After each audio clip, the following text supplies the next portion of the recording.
প্রিয় দর্শক, সবাইকে নতুন একটি ভিডিওতে স্বাগতম। দর্শক, যেমনটি দেখতে পাচ্ছেন এই ভিডিওটির মাধ্যমে, দর্শক কিছু স্টিলের পাতকে সমানভাবে কেটে নেওয়া হচ্ছে।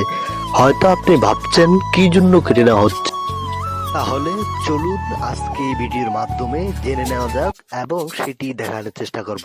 প্রিয় দর্শক, এই স্টিলগুলোর মাধ্যমে কিছু ছোট ছোট মগ তৈরি করা হবে, যেটি দেখতে খুবই অসাধারণ এবং আমাদের প্রতিনিয়ত ব্যবহারযোগ্য।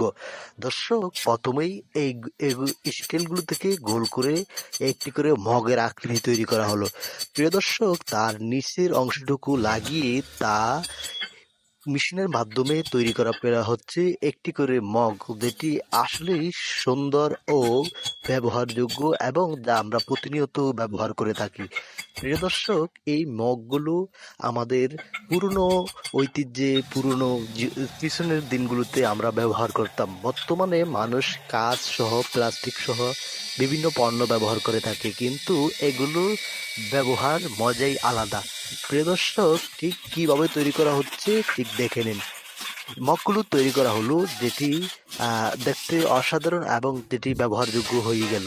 প্রিয় দর্শক, এবার এগুলোকে মেশিনের মাধ্যমে ঘষা হচ্ছে এবং তার উপরের আরো চমকপ্রদ দেখা যাচ্ছে।